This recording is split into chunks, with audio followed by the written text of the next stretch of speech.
سب سے central value Pakistan میں کیا؟ مال کی تلاش، ایکومولیشن آف ویلتھ.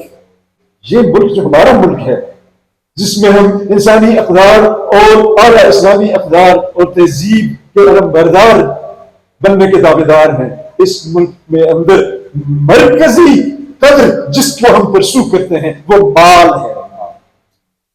پاگلوں کی طرح ہم ہوس پرست ہوس مال میں دن رات اپنی زندگیاں جو ہیں ان کو ہم نے ایک طرح کی ایک آگ میں جھونک رکھا.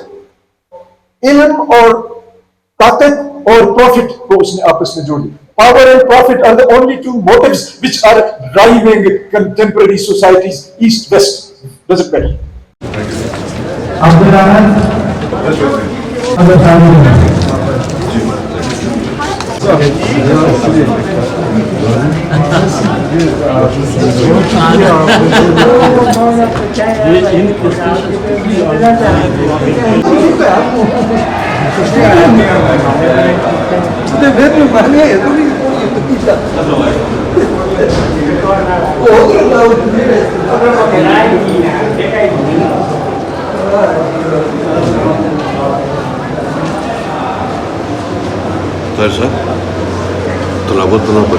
آج ہم ایک ذرا مختلف موضوع پہ بات کریں گے، اور آپ کا ملاقات ایک فلسفی اور ایک ممتاز شاعر سے کروائیں گے جن کا نام ہے ڈاکٹر اشرف عدیل. ڈاکٹر اشرف عدیل کا فلسفیانہ نقطہ نظر اور ان کی شاعری کے حوالے سے بات ہوگی. اس سے پہلے میں ان کا ایک تعارف مختصر سا پیش کر دیتا ہوں. اگرچہ وہ تعارف کی محتاج شخصیت نہیں ہے، لیکن آپ کی معلومات کے لیے ڈاکٹر محمد اشرف عدیل ایک اردو کے ایک ممتاز شاعر، بر صغیر کے ادبی حلقوں میں ایک بڑا نام. ان کا شمار جو ہے اس وقت عہد موجود میں صف اول کے شعراء میں ہوتا ہے. اور اس کے علاوہ ان کی جو ایک اور پہچان ہے وہ فلسفہ ہے. وہ آج کل Kutztown university of Pennsylvania امریکہ میں فلسفے کے پروفیسر ہیں. اس سے پہلے وہ یونیورسٹی آف پشاور میں شعبہ فلسفہ کے سربراہ رہے، اور پھر ہزارہ یونیورسٹی کے بانی وائس چانسلر بھی تھے. اور اس کے علاوہ انہوں نے امریکہ کی مختلف یونیورسٹیوں میں فلسفہ پڑھاتے رہے ہیں، اور آج کل وہ Kutztown university of Pennsylvania میں فلاسفی کے پروفیسر ہیں. فلاسفی کے میدان میں ان کا جو کام ہے وہ بہت ہی ایک یعنی بڑا کام ہے. مختلف جو کانسیپٹ ہیں، خاص طور پر جو ایپسٹمالوجی اور فلاسفی آف سائنس اور فلاسفی آف لینگویج کے حوالے سے انہوں نے بہت کام کیا ہے. ان کی کتابیں، ان کے آرٹیکلز اور ان کے لیکچرز جو ہیں وہ موجود ہیں، جن کے ذریعے وہ اپنے نقطہ نظر کا اظہار کرتے ہیں. پروفیسر ڈاکٹر اشرف عدیل آج کل پاکستان آئے ہوئے ہیں، اور چونکہ ان کا تعلق ہزارہ کے ساتھ ہے، ہزارہ کا جو خطہ منصرہ ہے وہاں ایک قصبہ ہے گاندھیاں. تو گاندھیاں ان کا آبائی علاقہ ہے، اور وہ آج کل یہاں پاکستان میں آئے ہوئے ہیں. تو کچھ دن پہلے ایبٹ آباد میں ایک بڑی ادبی تنظیم ہے بزم علم و فن، انہوں نے ان کے اعزاز میں ایک تقریب کا انعقاد کیا.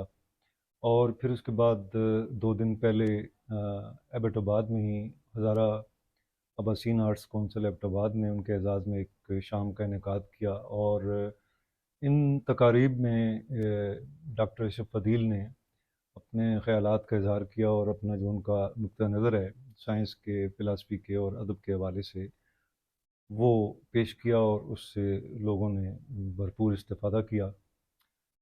تو ان کے جو پوائنٹ آف ویو ہے ڈاکٹر اشرف عدیل کا، اس کے بارے میں بات کریں گے ایک ایک کر کے. تو سب سے پہلے میں ان کے اس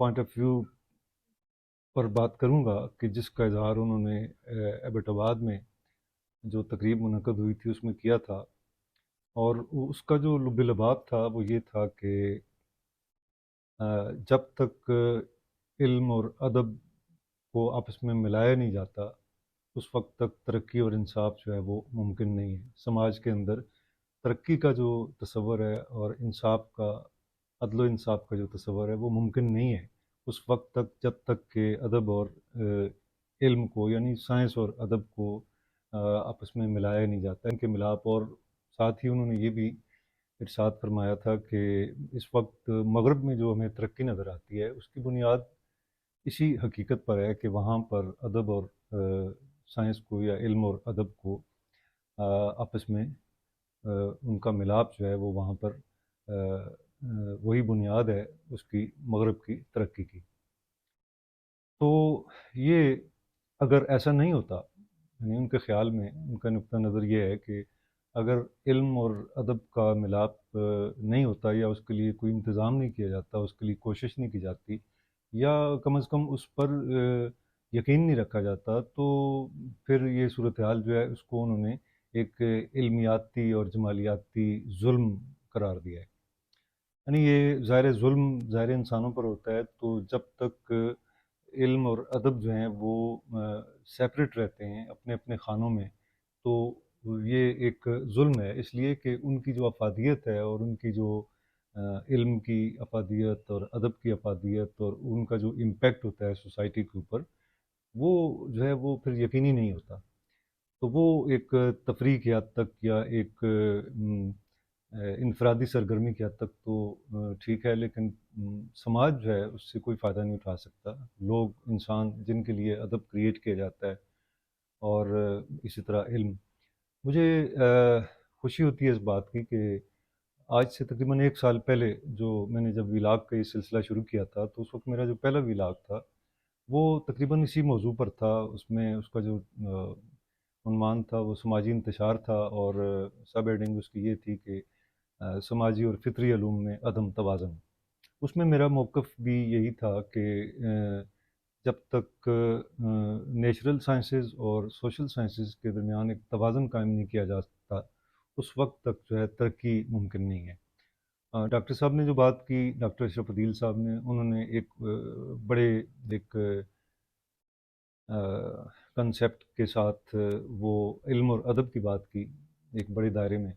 تو میں نے اپنے ولاگ میں یہ پوائنٹ آف ویو رکھا تھا کہ نیچرل سائنس اور سوشل سائنس جو ہے وہ دونوں جو ہیں ان کے درمیان توازن ہونا چاہیے۔ یعنی ایسا نہیں ہے کہ آپ کا سارا جھکاؤ نیچرل سائنس کی طرف ہو جائے اور سوشل سائنسز جو ہیں، سماجی علوم ہیں، ان کی طرف سے ان کو نظر انداز کر دیا جائے، یا سارا جھکاؤ جو ہے وہ سماجی سائنس کی طرف ہو جائے اور نیچرل سائنس کو نظر انداز کر دیا جائے۔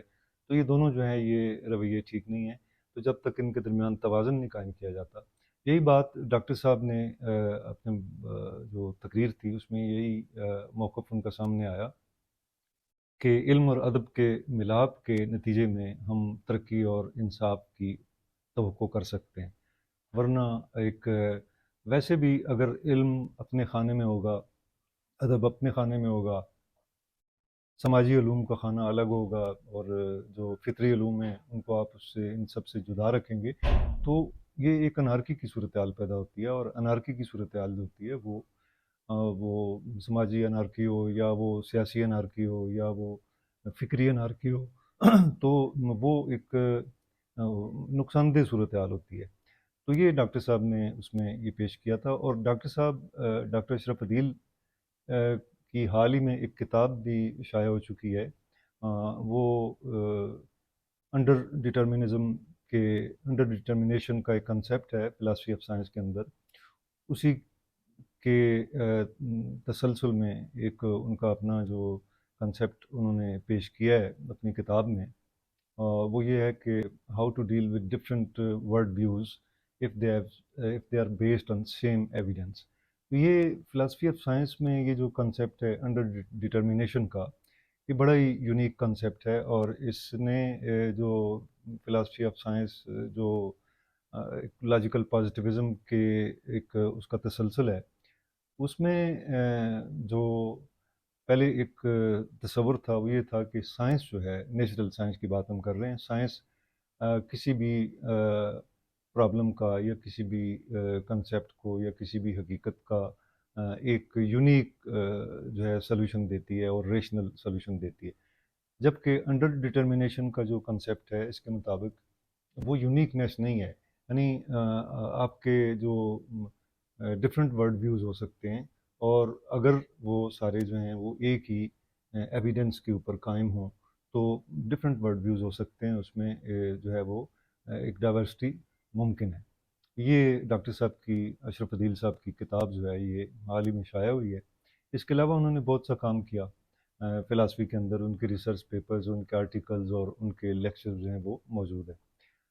دوسرا جو بات انہوں نے کی، جو اباسین آرٹس کونسل کا جو ایک فنکشن تھا، اس میں ان کے ساتھ ایک شام منائی گئی، کیونکہ وہ ان کی پہچان، جیسے کہ میں نے آپ کو بتایا کہ وہ شاعر بھی ہیں، اور برصغیر کے اردو شعراء میں ان کا ایک منفرد مقام ہے، ایک اپنا اسلوب ہے ان کا۔ تو وہاں پر انہوں نے جو گفتگو کی، اس میں انہوں نے ایک بڑا ہی انسانی نفسیات اور ہمارا ایک سماجی ایک مسئلہ ہے اس کی نشاندہی کی، اور وہ مسئلہ جو ہے وہ انٹلیکچوئل ایروگنس کا مسئلہ ہے، کہ یہاں پر ہمارے سماج میں یا دنیا میں کہیں بھی جہاں پر بھی ایک انٹلیکچوئل ایروگنس کا اظہار ہوتا ہے یا اس کا مظاہرہ کیا جاتا ہے، تو اس کے نتیجے میں جو ہے ایک وہ کہتے ہیں ڈاکٹر صاحب کے مطابق ابلیسیت پیدا ہوتی ہے، یعنی ابلیس کے بھی اندر دو ہی جو اس کی منفی خصوصیات جنہیں کہا جا سکتا ہے، کہ ایک اس کا تکبر اور دوسرا جو ہے اس کی کنوتیت یعنی پیسمزم۔ یہ دو چیزیں ایسی ہیں کہ جو کسی شخص کے اندر آ جائیں تو وہ اپنے اس مقام سے دھڑام سے نیچے گر جاتا ہے، وہ کوئی شخص ہو یا وہ کوئی تہذیب ہو۔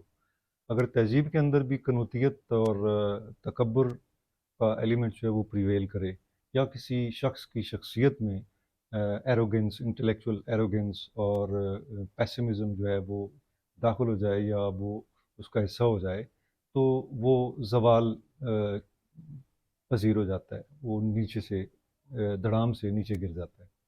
اور اس کا وہ سلوشن یہ بتاتے ہیں کہ جو انٹلیکچوئل ہیوملٹی ہے، ایک ایپسٹمولوجیکل ہیوملٹی، یعنی اور ایک مورل ہیوملٹی، یعنی ایک علمیاتی انکسار یا ایک دانشورانہ انکسار جو ہے وہ انسان کی شخصیت کی تعمیر کرتا ہے اور انسان کو اس قابل بناتا ہے کہ وہ جو کرے، وہ جو بات کرے یا وہ جو کوئی کام کرے، اس کا ایک امپیکٹ جو ہے سوسائٹی کے اوپر مثبت اثر جو ہے وہ مرتب ہو سکتا ہے۔ تو اس انٹلیکچوئل ہیوملٹی کی بات انہوں نے کرتے ہوئے یہ کہا تھا کہ مثال دی تھی ابلیس کی، عزازیل کی، کہ اس نے بجائے انٹلیکچوئل ہیوملٹی کے مظاہرے کے، اس نے ایک ایروگنس اور ایک پیسمزم کا مظاہرہ کیا اور اس کا سارا علم غارت ہو گیا۔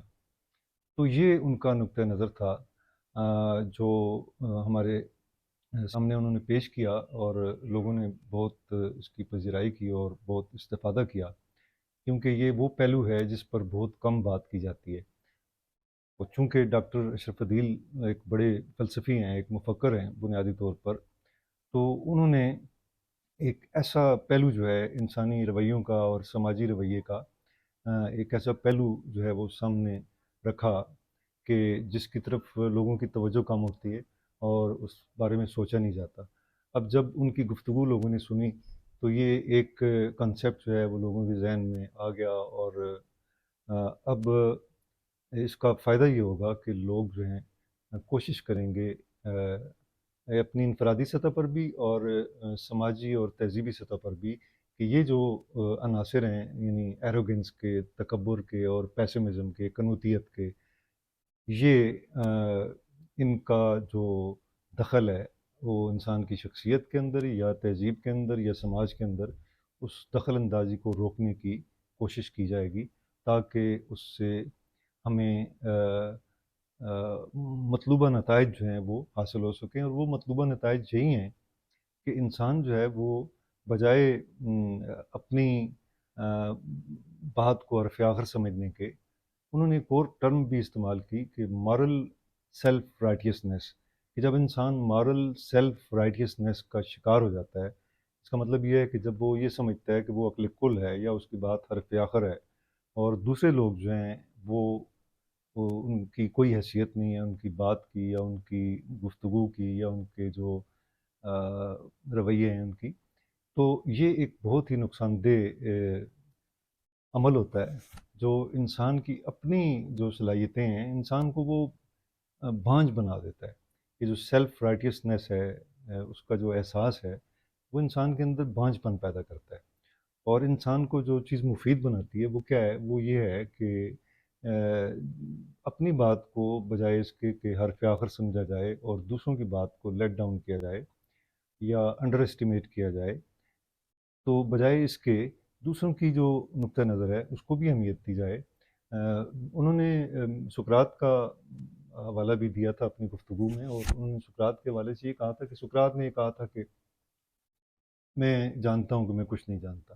اور جو طریقہ کار تھا سقراط کا وہ اس پر بھی انہوں نے بات کی، اور اس میں انہوں نے یہ کہا کہ سقراط نے کبھی بھی اپنی بات کو حرف آخر نہیں سمجھا، بلکہ وہ ڈائلاگ کی شکل میں، سوال جواب کی شکل میں وہ جو سقراط کے افکار ہیں وہ دوسروں تک پہنچتے ہیں. وہ پلیٹو کے آپ ڈائلاگ پڑھ لیں، اس میں یہی طریقہ کار ہے. تو یہ یعنی جو انٹلیکچول ہیوملٹی ہے، جو دانشورانہ انکسار ہے، عاجزی ہے، یہ راستہ ہے کامیابی کا.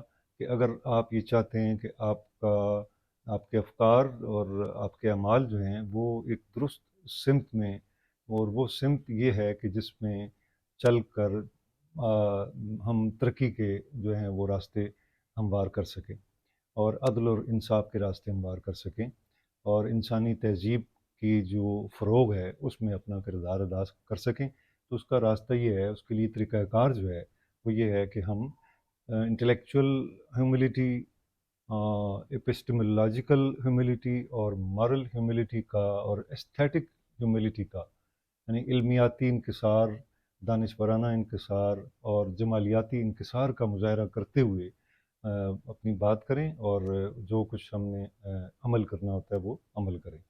یہ نقطہ نظر تھا ڈاکٹر اشرف فدیل کا جو انہوں نے اپنی اس گفتگو میں پیش کیا.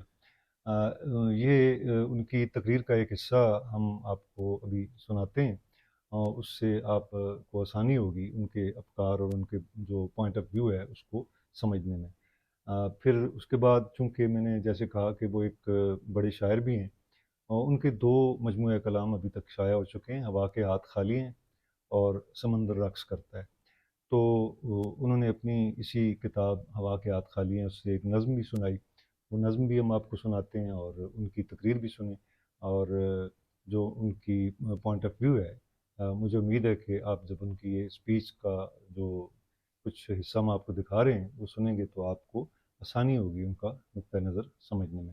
اور آخر میں ان کی جو نظم ہے وہ بھی ہم آپ کے لیے شیئر کریں گے. بہت شکریہ.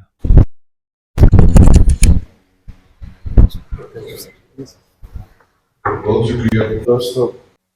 جنرلی جو ہے زندگی انٹلیکچوئل اینڈ مورل ہیوملٹی،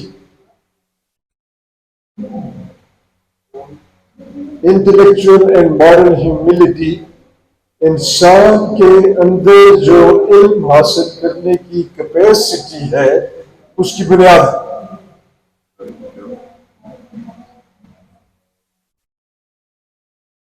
اگر یہ ہیوملٹی، یہ انکسار، یہ عاجزی، یعنی علمیاتی اور اخلاقیاتی عاجزی اور جمالیاتی عاجزی کسی شخص سے نکل جائے تو وہ اخلاقی طور پر، جمالیاتی طور پر اور علمیاتی طور پر بانجھ ہو کر رہ جائے. تہذیب سے نکل جائے تو تہذیب درام سے گر کر زوال زدہ تہذیب بن جائے. ایک ہی اصول ہے قرآن حکیم میں، یونانی فلسفے میں، چائنیز فلسفی میں، تہذیبوں کے عروج و زوال کا. ابلیس کا سارا علم غارت ہو گیا جب اس سے intellectual and moral and static humility اور انکساری نکل. تکبر عزازیل را خار کر بزندان لعنت گرفتار. ایکچولی دو ہی باتیں ہیں اسرائیل کی یعنی ابلیس کی شخصیت. ایک ریشل ایروگنس ہے، تکبر، نسلی تکبر، اور پھر ساتھ ساتھ چونکہ بہت عالم فاضل تھا تو علمی تکبر. اور دوسرا بہت ہی ڈیپ سیٹڈ پیسیمزم، قنوطیت. یہ دو چیزیں ڈیفائن کرتی ہیں ابلیسیت کو، لیکن ابلیسیت ہی کو نہیں. کسی شخص کی شخصیت کی تباہی کی بنیاد بھی یہی دو چیزیں ہیں، اور اس کی علمیاتی، اخلاقیاتی اور جمالیاتی ارتقاء کی بنیاد بھی یہی کہ اس کے اندر ہیومینٹی ہو، انٹلیکچوئل اور مارل. کیونکہ آپ جس وقت اس نتیجے پہ پہنچ جاتے ہیں کہ اب آپ کی یہ رائے، اب آپ کی یہ تحقیق، اب آپ کی یہ نظم حرف آخر ہے اور علم و جمال کے بلند ترین مرتبے پہ پہنچ چکی ہے، تو وہ لمحہ آپ کے فکری اور جمالیاتی اور اخلاقیاتی زوال کا. شخص ہو، تہذیب ہو، اس پہ یہی اصول لاگو ہوتا ہے جس نے ابلیس کو غارت کیا. مسلمانوں نے جب سے اپنے آباء و اجداد کے افکار کو بت بنا کر ان کی پرستش شروع کی 2300 سال قبل، تو یہ بت پرستی جو ہے، بت پرستی کے پیچھے بھی ایروگنس کا ایلیمنٹ ہو کہ یہ جو پیکر محسوس میرے سامنے ہے یہ کائنات کے حتمی اصولوں کا مجسم پیکر ہے، اور میری حسیات کے احاطہ کار کے اندر موجود ہے. میں نے اسے اپنی حسیات یا انٹلیکچوئل کیپیسٹیز کے ذریعے گرفت میں لے لی. یہ ایروگنس. سقراط نے کچھ نہیں لکھا، ان کے مکالمات افلاطون نے اپنے ڈائلاگز میں پیش کیے، اور آپ جو پڑھتے ہیں تو آپ کو اندازہ ہوتا ہے کہ کسی بات کو حرف آخر یا حتمی نتیجہ یا مفروضہ یا تحری سقراط نے کبھی بھی نہیں سمجھا اور نہ ہی حتمی مفروضے کے طور پر پیش کیا، بلکہ ایک مستقل ہیومینٹی کے ساتھ ہر بڑے نظریے اور انسائٹ اور بصیرت کے بعد اس کا کرٹیکل ایویلویشن کر کے مستقل آگے ہیومینٹی کے ساتھ مزید تحقیق اور جستجو کے عمل کو جاری رکھا. فلسفے کا آغاز و انجام یہی ہے.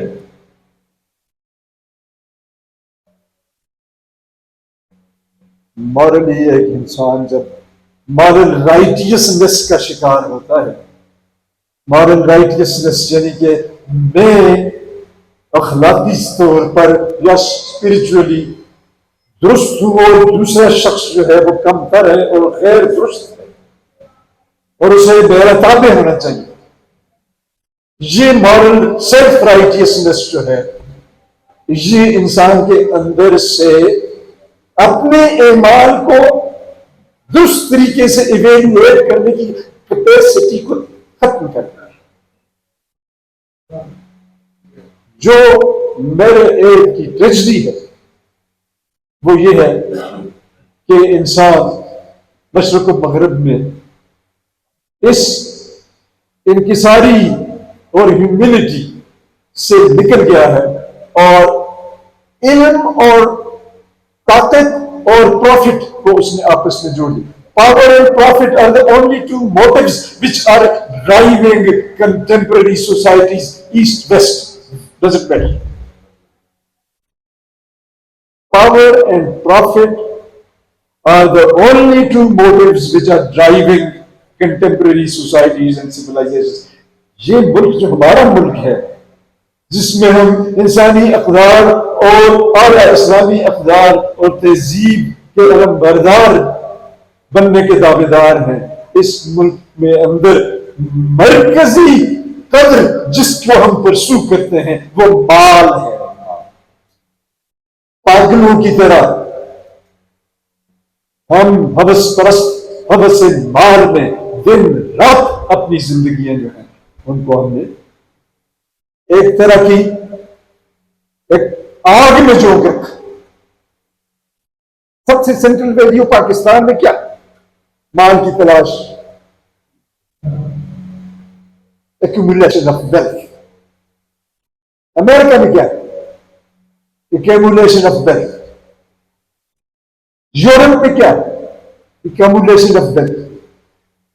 ایکسپلائٹیشن امپیریلزم کی جو ہو رہی ہے یا جو پہلے تھی، جو غزہ میں ہو رہا ہے، اس کے پیچھے موٹو جو ہے پاور کا to control other human beings or profit and to accumulate more and more wealth through controlling other human beings. اور یہ جو ڈرائیو ہے یہ اصل میں اس کے پیچھے انکانشس آئیڈیا یہ ہے کہ مجھے حتمی طور پر پتا ہے کہ میری بہتری کا بہترین اصول کیا ہے. حتمی طور پر میں جانتا ہوں کہ میری بہتری یہی ہے کہ میں زیادہ سے زیادہ مال اور زیادہ سے زیادہ طاقت کو جمع کروں اپنے ہاتھ. یہ ایروگنس یہ بھی ایک طرح کی جو ہے ان خواہشات کے بتوں کی پرستش، a violation of intellectual and moral and aesthetic humility.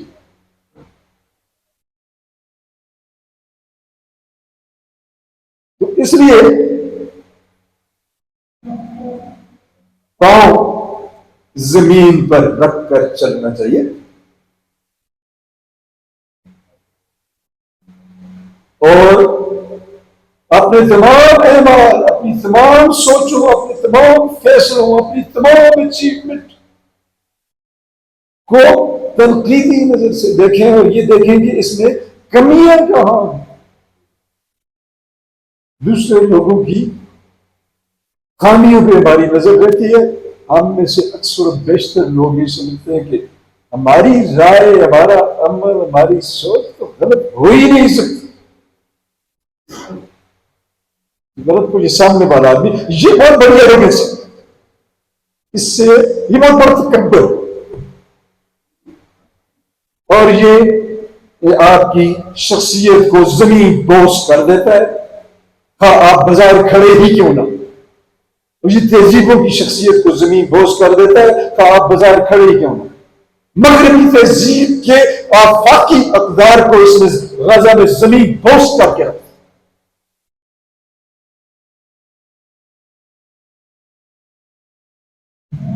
تو جہاں میں اس بات پہ بہت مشکور ہوں، آئی فیل ہمبل کہ آپ لوگوں نے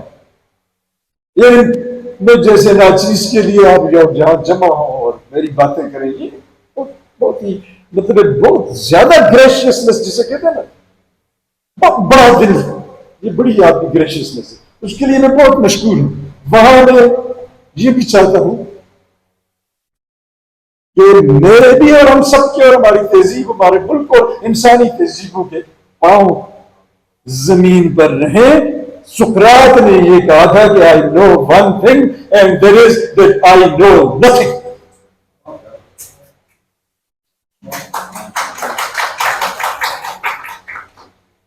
علم تلاش کا نام ہے، علم تک کون پہنچا ہے،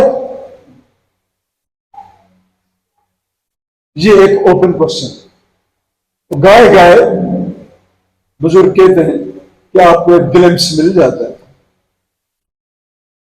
ورنہ میں آپ کو مثال دیتا ہوں، ہسٹری آف سائنس، پروفیسر صاحب فلاسفی آف سائنس کے آدمی ہیں پروفیسر بھائی، history of science is actually a series of falsified theories. 2000 سال سے زیادہ عرصے تک ہم ایرسٹوٹیلین فزکس اور اسٹرانومی کے ورلڈ ویو کے اندر ریسرچ اور کام کرتے رہے۔ گلیلیو نیوٹن وغیرہ کے آنے کے بعد وہ سارا ڈھانچہ دھڑام سے گر گیا۔ مڈل ایجز کے سارے فلسفی اور سائنسدان ارسطو کی سائنس کے دائرہ کار میں کام کر رہے ہیں، فالسیفائڈ۔ گلیلیو اور نیوٹن آ گیا، لوگوں نے کہا کہ نیوٹن کے آنے سے کائنات روشن ہو گئی، اس کے 3 لاز آف موشن اور لا آف گریویٹی نے کائنات کے رازوں کو تشخیص بام کر دیا، کھول کے رکھا، ہم سمجھ گئے دنیا کے دل جا رہے۔ آئنسٹائن آیا تو اس نے بتایا کہ نیوٹن کے بنیادی خیالات غلط تھے، کہ اسپیس ایبسولوٹ ہے، غلط، کہ ٹائم ایبسولوٹ ہے، غلط، کہ اسپیس ٹائم الگ الگ ہے، غلط، کہ gravitation is an attraction between bodies, attractive force ہے، کشش ہے، ستناز میں ہم کہتے ہیں۔ آئنسٹائن نے کہا یہ کشش نہیں ہے، جب بڑی باڈیز کی موجودگی میں اسپیس ٹائم کے اندر کرویچر پیدا ہوتا ہے، جیسے آپ چادر پکڑیں 4 کونوں سے اور اس میں بڑا پتھر ڈالیں تو جو کرویچر پیدا ہوتا ہے تو اس سے باڈیز ایک لڑکتی ہے، کشش سے یا گریویٹیشن اس سے جنم لیتی ہے۔ یہ کوئی انسیبل انپرسیویبل ہڈن فورس نہیں۔ اس کے بعد جو ہے کوانٹم میکینکس ابھی لگی ہوئی ہے، لیکن صدیوں سے ہم یہ سوچ رہے تھے کہ پارٹیکلز ویوز، اب کوانٹم میکینکس کے تجربوں نے بتایا ہے کہ پارٹیکل کبھی پارٹیکل کی حیثیت سے بہیو کرتا ہے، کبھی ویو کی حیثیت سے بہیو، ڈویلٹی۔ ایٹم کے بارے میں ابھی تک حتمی نتیجے پر پارٹیکل فزکس کے ایکسپرٹس نہیں پہنچے۔ جو میڈل کلاسوں میں پڑھایا جاتا ہے نا، یہ ایک گلمس ہے، اصل ریسرچ اور کنٹینیوس ہے، ابھی تک کوئی حتمی نتیجہ نہیں۔ سچ تو سائنس کی ہسٹری ایک series of falsified theories. Science کے جو اسٹرینتھ ہے وہ یہ ہے کہ it has the courage to face the falsification of its own theories and improve upon that.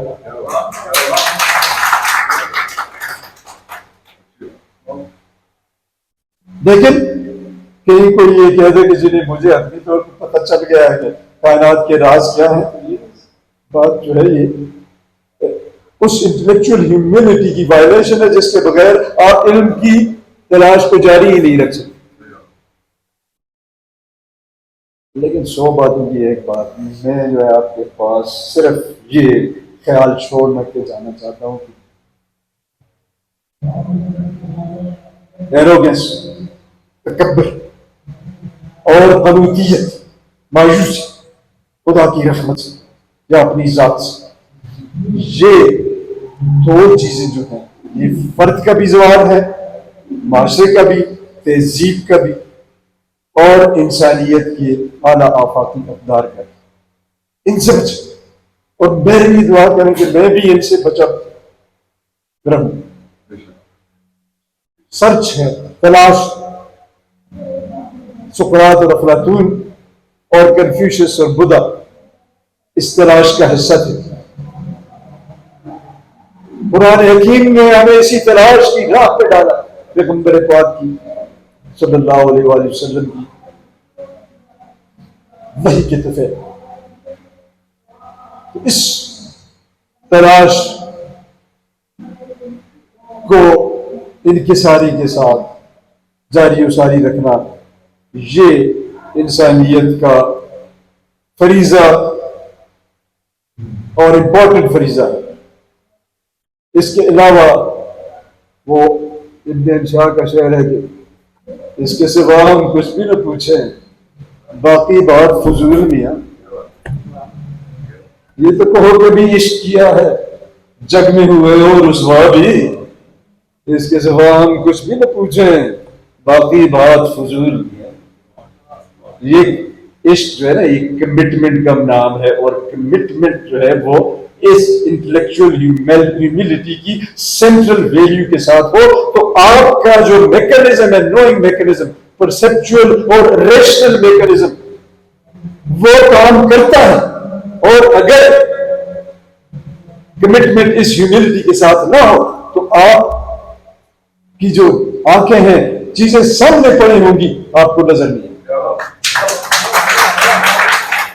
آپ کا جو موضوع رہا ہے وہ موضوعات جنگلات کے نیچر کی آپ نیچر کے قریب نظر آئے اس حوالے سے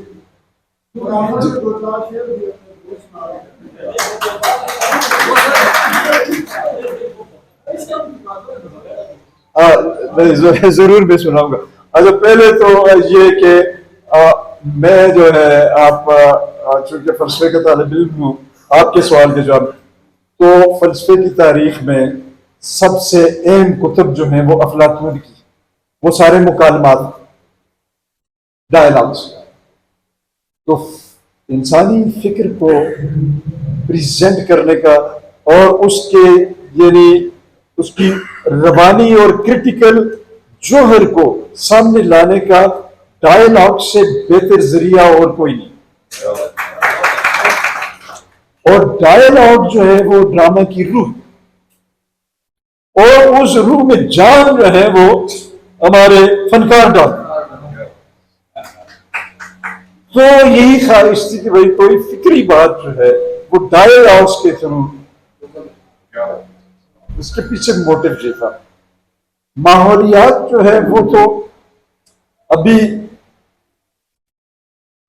گاندھیاں میں اگر آپ پیدا ہوئے ہیں اور ٹیلے پہ کھڑے ہیں رات کے وقت اور نیچے شفاف ندی بہہ رہی ہے اور چودھویں کا چاند اوپر چمک رہا ہے, ایسے لگتا تھا کہ چاندی بہہ رہی ہے. تو ٹیلے پہ کھڑے ہو کر میں ندی میں بہتی ہوئی چاندی کو دیکھتا رہتا تھا. تو میرا دل جو ہے وہ نیچر کے ساتھ بہت گہری سطح پہ جڑا ہوا. اس لیے میرے تھیمز جو تھے وہ ماحولیاتی تھیمز تھے. اب پرندے, درخت, ندیاں, پھول, ان کے چہے چہے. صبح بھی وہاں امریکہ میں بھی میں جب مجھے پرندے جگاتے ہیں کان ادھر لگا رہتا ہے کہ یار یہ اٹھ کھڑے ہوئے ہیں اب نماز کا وقت. تو آپ کے سوال کا جواب یہ ہے کہ میں ہزارہ کے لوگ خوش قسمت ہیں کہ ایسے ماحول میں پیدا ہوئے ہیں بشمول میرے کہ ہمیں فطرت کو اگنور کرنے کا ظاہر ہے کہ کوئی گنجائش ہی نہیں ہے. اپنے خوبصورت ہاتھوں میں ہمیں فطرت پالتی ہے اور ہم اس سے we fall in love with it. سارے ہزارے کے شعراء, ادبا, فنکار, یہ سارے مغنی, مائیے گانے والے کہیں نہ کہیں فطرت سے جڑے ہوئے. بہت شکریہ.